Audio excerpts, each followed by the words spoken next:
Hello മക്കളെ, 8ാം ക്ലാസ്സിലെ അടിസ്ഥാന ശാസ്ത്രം ബേസിക് സയൻസ് അതിലെ ഫിസിക്സ് കെമിസ്ട്രി ഓണം എക്സാമുമായി ബന്ധപ്പെട്ടുള്ള മോഡൽ ക്വസ്റ്റ്യൻ പേപ്പറിൻ്റെ ഡിസ്കഷനാണ് നമ്മൾ ഈ വീഡിയോയിൽ ചെയ്യുന്നത്. മലയാളം മീഡിയം കുട്ടികൾക്ക് വേണ്ടിയിട്ടാണ്. അപ്പോൾ വീഡിയോ ഒന്ന് എല്ലാവരും ശ്രദ്ധിക്കുക. ഇതിന് തൊട്ട് മുമ്പ് വീഡിയോയിൽ നമ്മൾ ഇംഗ്ലീഷ് മീഡിയം കുട്ടികൾക്ക് വേണ്ടി ഒരു വീഡിയോ ഓൾറെഡി ചെയ്തു വെച്ചിട്ടുണ്ട്. ഇംഗ്ലീഷ് മീഡിയം കുട്ടികളാണെങ്കിൽ ആ വീഡിയോ പോയിട്ട് ചെക്ക് ചെയ്യുക. മലയാളം മീഡിയം കുട്ടികൾ ഈ ചോദ്യങ്ങളൊന്ന് പരിചയപ്പെടുക. ഓക്കെ മക്കളെ, ഫിസിക്സിലെ ഭൗതിക ശാസ്ത്രം എന്നാണ് പറയുന്നത്. അതിൽ ഒന്നാമത്തെ ചോദ്യം ഇങ്ങനെയാണ് ക്വസ്റ്റ്യൻ പേപ്പർ ഉണ്ടാവുക കേട്ടോ. 1 മുതൽ 2 വരെയുള്ള ചോദ്യങ്ങൾക്കുള്ള ശരിയായ ഉത്തരം തിരഞ്ഞെടുത്തെഴുതുക. ഓരോ ചോദ്യത്തിനും 1 സ്കോർ വീതമാണ് മാർക്ക് ഉണ്ടാവുക. ഒന്നാമത്തെ ചോദ്യം, നീളത്തിന്റെ വിവിധ യൂണിറ്റുകളെ താഴെ കൊടുത്തിരിക്കുന്നു. ഇവയിൽ ആരോഹണ ക്രമത്തിൽ രേഖപ്പെടുത്തിയത് തിരഞ്ഞെടുത്തെഴുതുക. ആരോഹണ ക്രമം എന്ന് പറഞ്ഞാൽ ചെറുതിൽ നിന്ന് വലുതിലേക്ക് എന്നാണ് ഇതിൻ്റെ അർത്ഥം കേട്ടോ. അപ്പോൾ നീളവുമായി ബന്ധപ്പെട്ട കുറേ യൂണിറ്റുകൾ താഴെ കൊടുത്തിട്ടുണ്ട്. ഇതിൽ ആരോഹണ ക്രമത്തിൽ കൊടുത്തത് ഏതാണെന്ന് കണ്ടെത്താനാണ് പറഞ്ഞിരിക്കുന്നത്. അപ്പോൾ മക്കൾ ഓപ്ഷൻ സി ആണ് കറക്റ്റ് ആൻസർ. ആദ്യം മൈക്രോമീറ്റർ, പിന്നെ മില്ലിമീറ്റർ, ദെൻ സെന്റിമീറ്റർ, പിന്നെ കിലോമീറ്റർ. രണ്ടാമത്തെ ചോദ്യത്തിൽ സമ്പർക്ക ബലം, സമ്പർക്കരഹിത ബലം എന്നിവ അനുഭവപ്പെടുന്ന വിവിധ സന്ദർഭങ്ങൾ 2 പ്രസ്താവനകളായി നൽകിയിരിക്കുന്നു. ഇവ പരിശോധിച്ചുകൊണ്ട് ശരിയായ ഉത്തരം തിരഞ്ഞെടുത്ത് എഴുതാനാണ് പറയുന്നത്. 2 പ്രസ്താവനകൾ കാണാം നിങ്ങൾക്ക്. 2 പ്രസ്താവനകളും ശരിയാണോന്ന് ചെക്ക് ചെയ്യുക. എന്നിട്ട് താഴെ കൊടുത്തിരിക്കുന്ന option A, B, C, D ഇതിൽ ഏതാണ് കറക്റ്റ് ഉത്തരം എന്ന് കണ്ടെത്താനാണ് ചോദിച്ചിരിക്കുന്നത്. പ്രസ്താവന 1, സമ്പർക്കരഹിത ബലങ്ങൾക്ക് ഉദാഹരണങ്ങൾ എന്ന് പറഞ്ഞു കൊടുത്തിരിക്കുന്നത് മാങ്ങ താഴേക്ക് വീഴുന്നു, കാറ്റിൽ ആടി ഉലയുന്ന ഇലകൾ. മക്കളെ, മാങ്ങ താഴേക്ക് വീഴുന്നു എന്ന് പറഞ്ഞാൽ സമ്പർക്കരഹിത ബലമാണ്. കാറ്റിൽ ആടി ഉലയുന്ന ഇലകൾ എന്ന് പറഞ്ഞാൽ അത് സമ്പർക്ക ബലത്തിന് ഉദാഹരണമാണ്. ഓക്കെ, ഇവിടെ പരസ്പരം സമ്പർക്കം വരുന്നുണ്ട്. അതുപോലെ കാന്തം ഇരുമ്പിനെ ആകർഷിക്കുന്നു, ഇതും സമ്പർക്കരഹിതമാണ്. പ്രസ്താവന 1-ൽ 1ഉം 3ഉം ഒന്നാമത്തെ എക്സാമ്പിളും 3ാമത്തെ എക്സാമ്പിളും ശരിയാണ്. പക്ഷേ 2ാമത്തെ എക്സാമ്പിൾ തെറ്റാണ്. പ്രസ്താവന 2, സമ്പർക്ക ബലങ്ങൾക്ക് ഉദാഹരണങ്ങൾ ഏതൊക്കെയാണ് തന്നിരിക്കുന്നത്?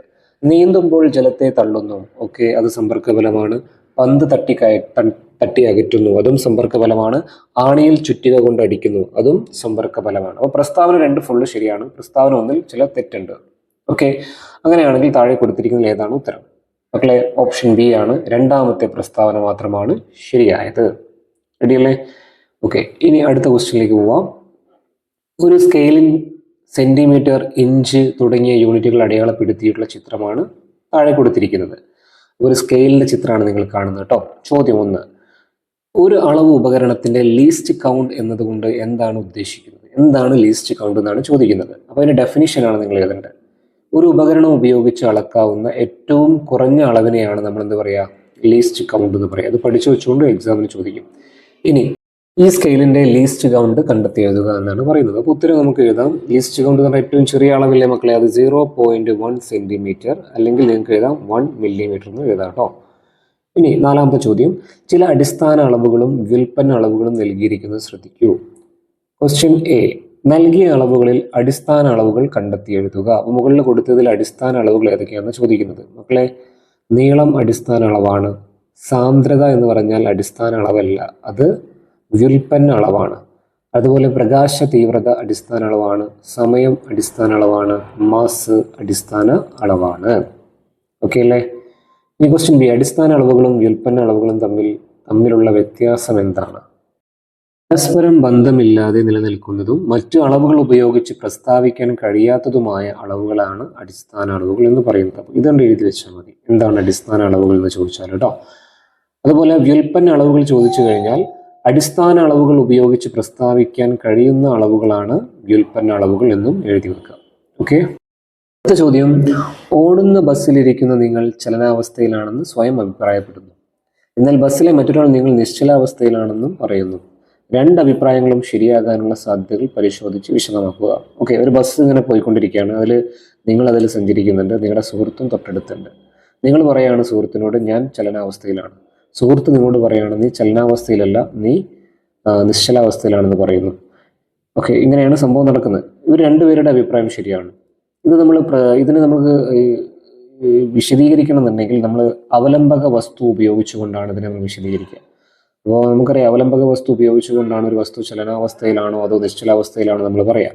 അപ്പോൾ ഒന്നാമത്തെ കേസിൽ നമ്മൾ പറയാണ് ആ കുട്ടി ചലനാവസ്ഥയിലാന്ന് പറയുന്നില്ലേ, അതെങ്ങനെയാണ് നമുക്ക് പറയാൻ പറ്റുക? അത് അവലംബക വസ്തുവായിട്ട് നമ്മൾ ചുറ്റുപാടുള്ള മരങ്ങളോ അല്ലെങ്കിൽ റോഡോ നമ്മൾ അവലംബക വസ്തുവായിട്ട് എടുക്കുകയാണെങ്കിൽ റോഡിനെ അപേക്ഷിച്ച് കുട്ടിയുടെ സ്ഥാനം മാറുന്നില്ലേ? അപ്പോൾ കുട്ടി അല്ലെങ്കിൽ മരങ്ങളെ അപേക്ഷിച്ച് കുട്ടിയുടെ സ്ഥാനം മാറുന്നുണ്ടെങ്കിൽ, ബസ് ഇങ്ങനെ പോയിക്കൊണ്ടതിന് അനുസരിച്ച് കുട്ടിയുടെ സ്ഥാനം മാറുന്നുണ്ടെങ്കിൽ കുട്ടി ചലനാവസ്ഥയിലാണ്. ഇനി തൊട്ടടുത്തിരിക്കുന്ന കുട്ടി പറയുന്നു നീ നിശ്ചലാവസ്ഥയിലാണെന്ന് പറയുന്നു. അതെങ്ങനെയാണ് കുട്ടി പറഞ്ഞത്? ആ സമയത്ത് അവലംബക വസ്തുവായിട്ട് അവർ ബസ്സിനെ തന്നെയാണ് പരിഗണിക്കുന്നത്. ബസ് വെച്ച് നോക്കുന്ന സമയത്ത് ഇവരുടെ സ്ഥാനം മാറുന്നൊന്നുമില്ല. അവർ എവിടെയാണോ ഇരിക്കുന്നത് അവിടെ തന്നെയല്ലേ ഉള്ളത്. അപ്പോൾ അതുകൊണ്ടാണ് രണ്ടാമത്തെ കുട്ടി പറഞ്ഞത് എന്ത്? നീ നിശ്ചലാവസ്ഥയിലാണ്. ഈ രീതിയിലാണ് അതിനെ വിശദീകരിക്കേണ്ടത്. റെഡിയാണല്ലോ? ഓക്കെ. ആറാമത്തെ ചോദ്യം, വാഹനങ്ങളിലെ കറങ്ങുന്ന ഭാഗങ്ങൾക്കിടയിൽ ഗ്രീസ് പുരട്ടാറുണ്ടല്ലോ. ഇത്തരം പദാർത്ഥങ്ങളുടെ ധർമ്മം എന്താണ്? എന്തിനാണ് ഗ്രീസ് പുരട്ടുന്നത്? ഘർഷണം കുറയ്ക്കാൻ സഹായിക്കുന്നു. ഇനി ഇവ ഏത് പേരിലാണ് അറിയപ്പെടുന്നത്? ഗ്രീസ്, അതുപോലെ ഗ്രാഫൈറ്റ്, ഓയില്, ഇതൊക്കെ അറിയപ്പെടുന്നത് സ്നേഹകങ്ങൾ എന്നാണ് ഇത് അറിയപ്പെടാറ്. ഓക്കെ അല്ലേ? ഇനി ഏഴാമത്തെ ചോദ്യം, ഒരു പാദസരത്തിന്റെ വ്യാപ്തം കണ്ടെത്തേണ്ടതുണ്ട്. അളവുജാർ, നൂല്, ജലം തുടങ്ങിയവ ഉപയോഗിച്ച് കണ്ടെത്താനുള്ള പ്രവർത്തന ക്രമം എഴുതുക. മക്കളെ, നമ്മളിത് ടെക്സ്റ്റിൽ പഠിച്ചതാണ്. നമ്മളൊരു കല്ലിന്റെ വ്യാപ്തം കല്ലിന്റെ വ്യാപ്തം എങ്ങനെ കണ്ടെത്താമെന്ന് നമ്മൾ പഠിച്ചിട്ടില്ലേ? അതേപോലെയാണ് ഇതും കണ്ടെത്തേണ്ടത് കേട്ടോ. എങ്ങനെ ചെയ്യേണ്ടത്? ആദ്യം നമ്മൾ ഒരു അളവ് ജാർ എടുക്കുക, അതിൽ കുറച്ച് വെള്ളം നിറയ്ക്കുക, അതിലേക്ക് നമ്മൾ ഈ പാദസരം ഒരു നൂലിൽ കെട്ടിയിട്ട് ഇറക്കി വെക്കുക. നൂലിൽ കെട്ടി ഇറക്കി വെക്കുന്നതിന് മുന്നേ ജലത്തിൻ്റെ അളവൊന്ന് അളന്ന് വെക്കുക കേട്ടോ. എത്രയാണ് ജലത്തിൻ്റെ അളവ് എന്നുള്ളത് നോട്ട് ചെയ്ത് വെക്കുക. അതുപോലെ അതിലേക്ക് നമ്മൾ ഈ പാദസരം ഇറക്കി വെച്ചതിന് ശേഷം, വെള്ളത്തിലേക്ക് ഇറക്കി വെച്ചതിന് ശേഷം വെള്ളത്തിൻ്റെ ജലനിരപ്പൊന്ന് ഉയരുമല്ലോ. അപ്പോൾ ഉയർന്നതിന് ശേഷം ആ അളവും കൂടി ഒന്ന് മെഷർ ചെയ്യുക. ഇനി ജലത്തിൻ്റെ ആ വ്യത്യാസം നോക്കുക, ജലനിരപ്പിൽ ഉണ്ടായിട്ടുള്ള വ്യത്യാസം. അപ്പോൾ ലാസ്റ്റ് കിട്ടിയ വാല്യൂവിൽ നിന്ന് ആദ്യത്തെ വാല്യൂ നമ്മൾ കുറച്ചാൽ നമുക്ക് എന്ത് ചെയ്യും? ജലനിരപ്പിലുണ്ടായ വ്യത്യാസം കിട്ടും. ഈ ജലനിരപ്പിലുള്ള വ്യത്യാസമായിരിക്കും ആ പാദസരത്തിൻ്റെ വ്യാപ്തം. റെഡിയല്ലേ? അതുപോലെ എഴുതിയാൽ മതി കേട്ടോ. നിങ്ങളതായ സെൻറ്റൻസിൽ എഴുതിയാൽ മതി ഉത്തരം. അടുത്തത്, ചില അളവുകൾ അന്താരാഷ്ട്ര അളവ് സമ്പ്രദായത്തിൽ എഴുതാൻ പറഞ്ഞതിനനുസരിച്ച് ഒരു കുട്ടി എഴുതി പരിശോധിക്കും. കുട്ടി ചില അളവുകളൊക്കെ എഴുതിയിട്ടുണ്ട്, യൂണിറ്റുകളൊക്കെ ഉപയോഗിച്ചിട്ടാണ് അളവുകൾ എഴുതിയിട്ടുള്ളത്. ഇത് ശരിയാണോ തെറ്റാണോ എന്നാണ് നമ്മൾ കണ്ടെത്തേണ്ടത്. തെറ്റായതുണ്ടെങ്കിൽ അതിനെ ശരിയാക്കി എഴുതാനും പറയുന്നുണ്ട്. മകളെ, കുട്ടി എഴുതിയതിൽ ഒന്നാമത്തതിൽ 1.5 kg എന്നതിൽ കെ എന്ന് പറയുന്നത് ക്യാപിറ്റൽ ലെറ്ററാണ്, വലിയ അക്ഷരം കൊടുത്തിരിക്കുന്നത്. അപ്പോൾ തെറ്റാണ്. അപ്പോൾ നമ്മളവിടെ കൊടുക്കേണ്ടത് വലിയ അക്ഷരമല്ല, എന്താ കൊടുക്കേണ്ടത്? സ്മോൾ ലെറ്ററാണ് കൊടുക്കേണ്ടത് കേട്ടോ. അപ്പോൾ അതിന് ശരിയായിട്ട് ഞാൻ അവിടെ തൊട്ടടുത്ത് തന്നെ എഴുതിയിട്ടുണ്ട്, ചെക്ക് ചെയ്യാം. രണ്ടാമത് എഴുതിയിരിക്കുന്നത് 574 കിലോമീറ്റർ. അത് ശരിയാണ്. നമ്പറിൻ്റെയും യൂണിറ്റിൻ്റെയും ഇടയിൽ ചെറിയ സ്പേസ് ഒക്കെ ഉണ്ട്, പിന്നെ എല്ലാം സ്മോൾ ലെറ്റർ ആണ്. അപ്പോൾ അത് ഓക്കെയാണ്, കുഴപ്പമില്ല. 373 കെൽവിൻ, അതിൽ കെ ക്യാപിറ്റൽ എഴുതി, തെറ്റാണ്. അത് സ്മോൾ ലെറ്ററിലേക്ക് എഴുതണം. അടുത്ത 800 GM. GM എന്ന് പറഞ്ഞാൽ ഗ്രാമാണ് ഉദ്ദേശിക്കുന്നതെങ്കിലും ഗ്രാമിനെ നമ്മൾ അതിൻ്റെ പ്രതീകമായിട്ട് ഉപയോഗിക്കുന്നത് G ആണ്. G മാത്രം ഉപയോഗിച്ചാൽ മതി. അപ്പോൾ നാലാമത്തെ തെറ്റാണ്, അത് എഴുതേണ്ടത് 800 G എന്നാണ് എഴുതേണ്ടത്. അഞ്ചാമതും തെറ്റാണ്. 1500 kg/m³ എഴുതുന്നതിന് പകരം രണ്ടും നമ്മൾ അതിൻ്റെ പ്രതീക സമ്പ്രദായത്തിൽ എഴുതണം, അക്ഷരങ്ങൾ ഉപയോഗിച്ചുകൊണ്ട് എഴുതണം. അപ്പോൾ എങ്ങനെ എഴുതേണ്ടത്? 1500 kg/m³ എന്നാണ്, m³ എന്നാണ് അതിനെ റെപ്രസെൻ്റ് ചെയ്യുന്നത് കേട്ടോ. ഈ രീതിയിലാണ് അത് ചെയ്യേണ്ടത്. എട്ടാമത്തെ ചോദ്യം, നിങ്ങൾക്ക് അവിടെ ഒരു ചിത്രം കാണാം. ഒരു വസ്തുവിൻ്റെ സഞ്ചാരവാതവുമായി ബന്ധപ്പെട്ട ചിത്രമാണ്. ഒരു വസ്തു എയിൽ നിന്നും ബിയിലൂടെ സിയിലേക്ക് 3 മീറ്റർ/സെക്കൻഡ് വേഗത്തിൽ സഞ്ചരിച്ചു എന്നാണ് പറയുന്നത്. അപ്പോൾ നോക്കുക, ABC. ആദ്യം എയിൽ നിന്ന് ബിയിലേക്ക് പോയി, പിന്നെ ബിയിൽ നിന്ന് സിയിലേക്ക് പോയി. ക്വസ്റ്റ്യൻ എ, വസ്തു സഞ്ചരിക്കാനെടുത്ത സമയം കണക്കാക്കുക. സമയം കണ്ടെത്താനാണ് പറഞ്ഞിരിക്കുന്നത്. അപ്പോൾ സമയവും ദൂരവും വേഗതയും തമ്മിലൊരു ബന്ധമുണ്ട്. എന്താണ് ബന്ധം മക്കളെ? ദൂരം എന്ന് പറഞ്ഞാൽ സമയം ഗുണിക്കണം വേഗത എന്നാണ്. അപ്പോൾ അവിടുന്ന് നമുക്ക് സമയത്തിൻ്റെ സമവാക്യം കണ്ടെത്തിക്കൂടെ? അത് ഞാൻ എഴുതിയിട്ടുണ്ട് ആൻസർ. സമയം സമം ദൂരം ബൈ വേഗത എന്നാണ് എഴുതേണ്ടത്. അപ്പോൾ ദൂരം നോക്കുക, എത്രയാണ് ദൂരം? എന്ന് ബിയിലേക്ക് പോയപ്പോൾ 50 മീറ്റർ, ബിന്ന് സിയിലേക്ക് പോയപ്പോൾ 70 മീറ്റർ, രണ്ടും കൂടി കൂട്ടിയാൽ 120 മീറ്റർ എന്ന് കിട്ടും. അതാണ് ദൂരം. വേഗത ക്വസ്റ്റ്യനിൽ തന്നിട്ടുണ്ട് 3 മീറ്റർ/സെക്കൻഡ് ആണ്. നേരെ രണ്ട് കൊടുത്താൽ പോരെ നമ്മൾ സമവാക്യത്തിലേക്ക് അല്ലേ? 120/3 ഉത്തരം 40 സെക്കൻഡ്. റെഡിയാണല്ലോ? ഓക്കെ. ഇനി ബി, എയിൽ നിന്ന് സിയിലേക്ക് നേരിട്ട് ഇതേ സമയം കൊണ്ട് തന്നെ സഞ്ചരിക്കണമെങ്കിൽ വസ്തുവിൻ്റെ വേഗം കണക്കാക്കുക. അപ്പോൾ ഇനി അയാൾ സഞ്ചരിക്കാൻ പോകുന്നത് ഡയറക്റ്റ് സിയിലേക്ക് പോവാണ്, ബിയിലൂടെ അല്ല, നേരെ സിയിലേക്ക് പോവാണ്. അപ്പോൾ എത്ര ദൂരം ക്വസ്റ്റ്യൻ തന്നിട്ടുണ്ട്? എത്രയാണ്? 80 അല്ലേ? അപ്പോൾ ആ സമയത്ത് വേഗം കണക്കാക്കാനാണ് പറയുന്നത്. അപ്പോൾ വേഗത്തിൻ്റെ സമവാക്യവും നമുക്ക് അവിടെ നിന്ന് കിട്ടും. എന്താ മക്കളെ? ദൂരം ബൈ സമയമാണ്. ഓക്കെ. അപ്പോൾ ദൂരം 80 മീറ്റർ ആണ്, സമയം നേരത്തെ പറഞ്ഞതുപോലെ നേരത്തെ കണ്ടെത്തിയ അതേ സമയം തന്നെയാണ്, 40 ആണ്. അപ്പോൾ ഹരിച്ചു കഴിഞ്ഞാൽ നമുക്ക് എന്ത് കിട്ടും? വേഗം കിട്ടും. റെഡിയല്ലേ? ഉത്തരം വരിക 2 മീറ്റർ പെർ സെക്കൻഡ്. എട്ടാമത്തെ ക്വസ്റ്റ്യൻ, ഒരു കാറ് 15 മീറ്റർ പെർ സെക്കൻഡ് സമവേഗത്തിൽ പി എന്ന സ്ഥാനത്ത് നിന്നും ക്യൂ എന്ന സ്ഥാനത്തേക്ക് സഞ്ചരിച്ചു. സഞ്ചരിക്കാനെടുത്ത സമയം 1 മണിക്കൂറാണ്. ക്വസ്റ്റ്യൻ എ, സമവേഗം എന്നതുകൊണ്ട് എന്താണ് അർത്ഥമാക്കുന്നത്? നിങ്ങൾ പഠിച്ചിട്ടുണ്ടാവും, അതിനെ ഡെഫിനിഷൻ എഴുതിയാൽ മതി. തുല്യ സമയ ഇടവേളകളിൽ തുല്യ ദൂരം സഞ്ചരിക്കുന്നതിനെയാണ് നമ്മൾ എന്ത് പറയുക? സമവേഗം എന്ന് പറയുന്നത്. ഇനി അടുത്തത്, പിയിൽ നിന്നും ക്യൂവിലേക്കുള്ള ദൂരം കണക്കാക്കുക.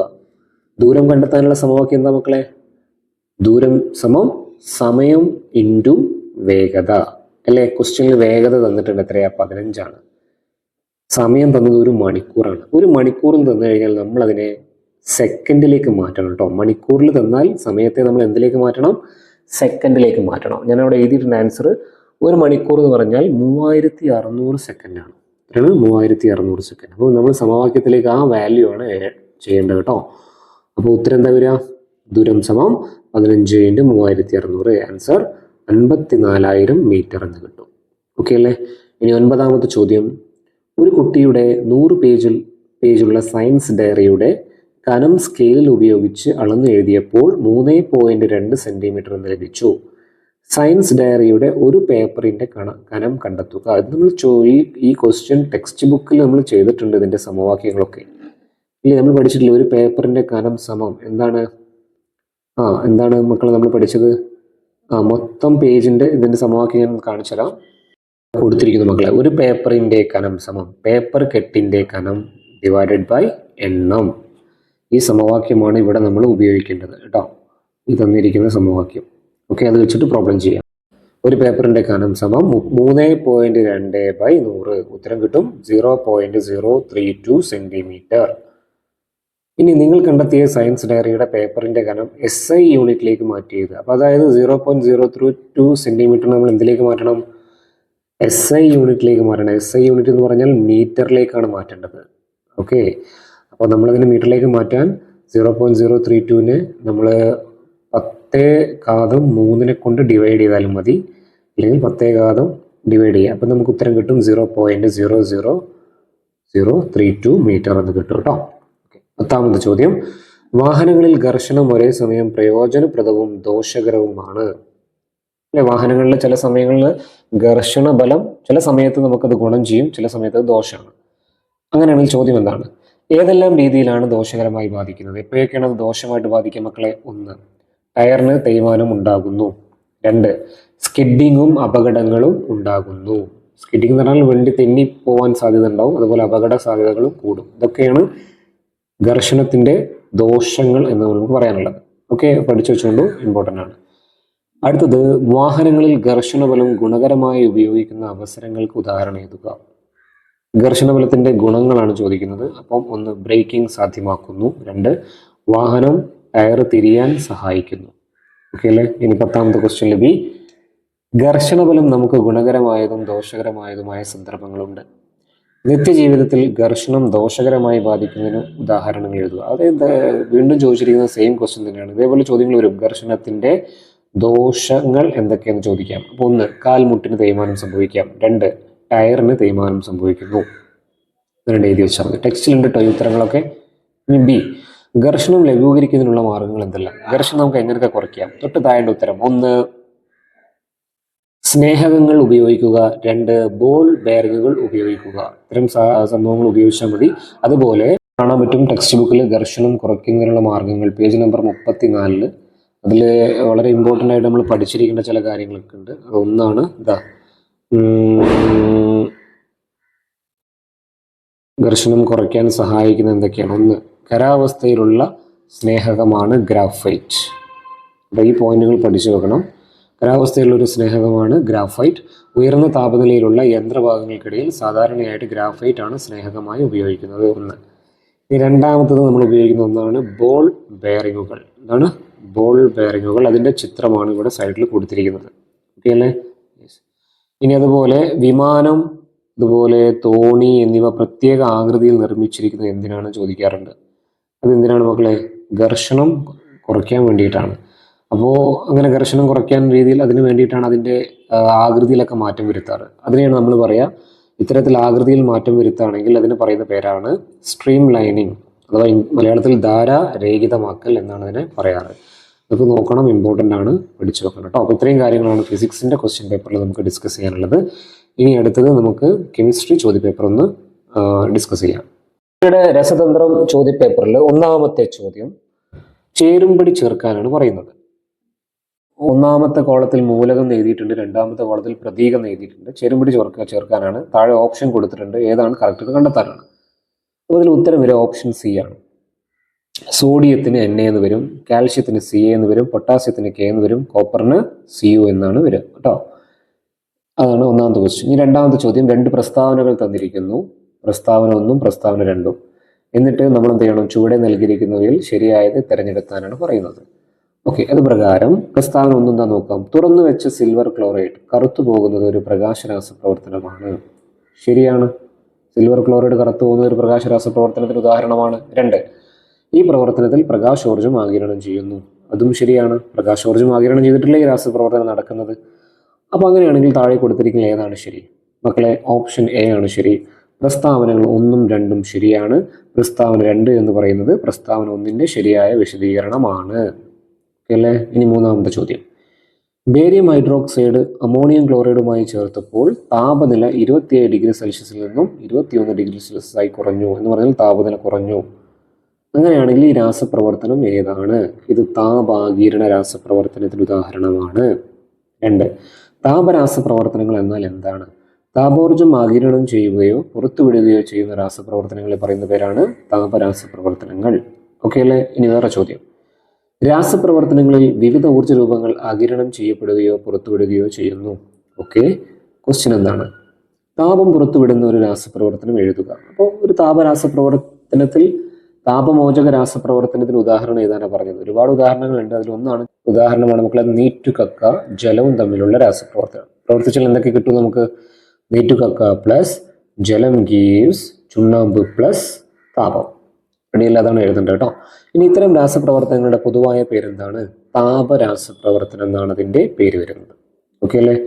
നാലാമത്തെ ചോദ്യം, കാർബൺ ഓക്സിജനുമായി പ്രവർത്തിക്കുമ്പോൾ കാർബൺ ഡൈ ഓക്സൈഡ് ഉണ്ടാകുന്നു. ഈ രാസപ്രവർത്തനത്തിലെ അഭികാരകങ്ങളും ഉൽപ്പന്നങ്ങളും ഏതൊക്കെയാണ്?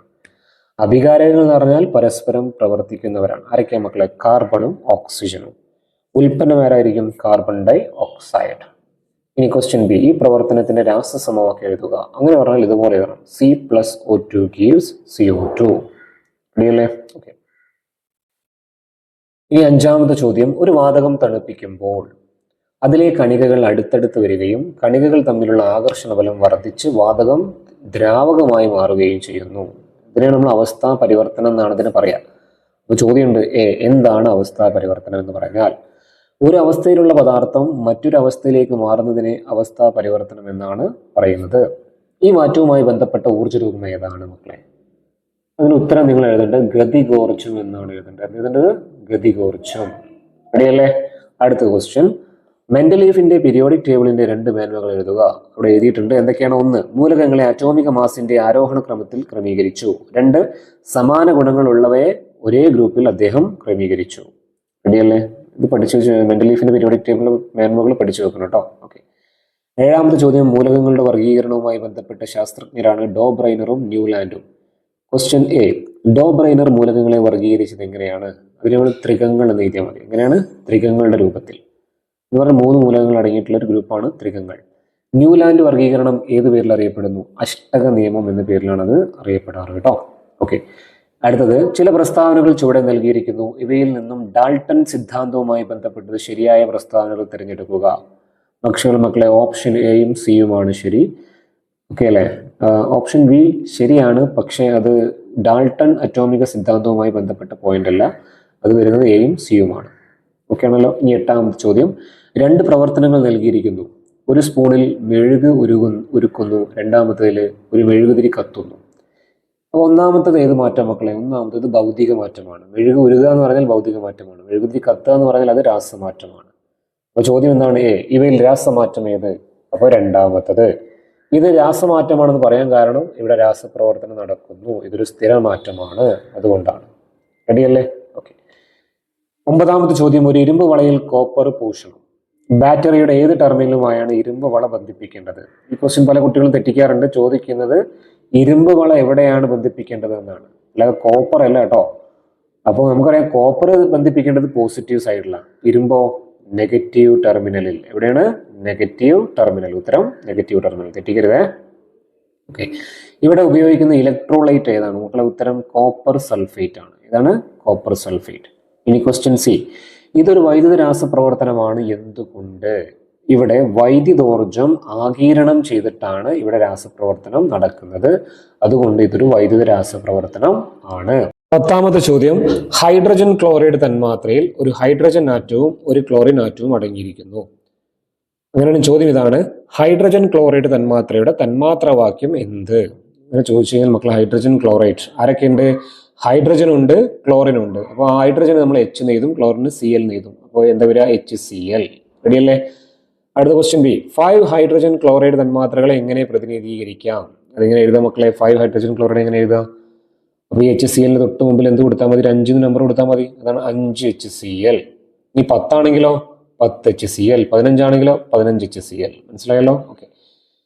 ക്വസ്റ്റ്യൻ സി, 5 ഹൈഡ്രജൻ ക്ലോറൈഡ് തന്മാത്രകളിലെ ആകെ ആറ്റങ്ങളുടെ എണ്ണം എത്ര? അപ്പോൾ ടോട്ടൽ എത്ര ആറ്റങ്ങൾ ഉണ്ടെന്നാണ് ചോദിക്കുന്നത്. അപ്പോൾ നമ്മൾ നോക്കണം ഹൈഡ്രജൻ എത്ര ഉണ്ട് നോക്കുക.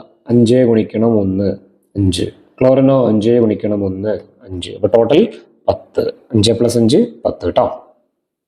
റെഡിയല്ലേ?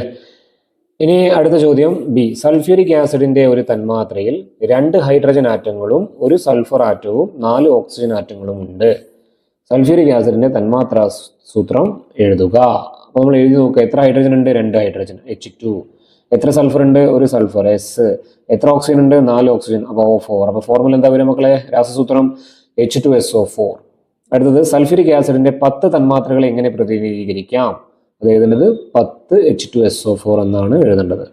അടുത്തത് സി, 10 സൾഫ്യൂരിക് ആസിഡ് തന്മാത്രകളിലെ ആകെ ആറ്റങ്ങളുടെ എണ്ണം കണക്കാക്കുക. അപ്പോൾ നോക്കുക, ഹൈഡ്രജൻ എത്ര ഉണ്ട് മക്കളെ? 10 × 2 20, സൾഫറോ 10 × 1 10, ഓക്സിജനോ 10 × 4 40. ടോട്ടൽ 20 + 10 + 40, ആൻസർ 70 എന്ന് വരും. റെഡിയല്ലേ? ഇത്രയും കാര്യങ്ങളാണ് നമുക്ക് ചോദ്യ പേപ്പറിൽ ഡിസ്കസ് ചെയ്യാനുള്ളത്. അപ്പോൾ നന്നായിട്ട് പഠിക്കുക. ഈ ചോദ്യങ്ങളൊക്കെ ഒറ്റയ്ക്ക് ഉത്തരം ചെയ്യാൻ പറ്റുന്നുണ്ടോ നോക്കുക. അതുപോലെ തന്നെ നമ്മുടെ ടെക്സ്റ്റ് ബുക്കിന്റെ ബാക്കിലുള്ള വിലയിരുത്താം ചോദ്യങ്ങളൊക്കെ ഒന്ന് ചെയ്ത് നോക്കുക കേട്ടോ. 1ാമത്തെ പാഠവും 2ാമത്തെ പാഠവും പിന്നെ ടെക്സ്റ്റ് ബുക്കിനുള്ളിലുള്ള ചോദ്യങ്ങളൊക്കെ ചെയ്യുക. ഓക്കെ, ചെയ്ത് കഴിഞ്ഞാൽ പരീക്ഷയ്ക്ക് നന്നായിട്ട് സ്കോർ ചെയ്യാൻ പറ്റും. അപ്പോൾ ചോദ്യം നന്നായിട്ട് വായിക്കണം പരീക്ഷാ ഹാളിൽ എത്തിക്കഴിഞ്ഞാൽ. എന്നാലേ നമുക്ക് ക്വസ്റ്റ്യൻ മനസ്സിലാക്കിയിട്ട് അതിൻ്റെ ഉത്തരമാണ് എഴുതേണ്ടത് കേട്ടോ. എന്താണ് ചോദ്യം ചോദിച്ചതെന്ന് മനസ്സിലാക്കിയതിന് ശേഷം മാത്രം ഉത്തരം എഴുതാൻ വേണ്ടി ശ്രമിക്കാം. Okay, all the best.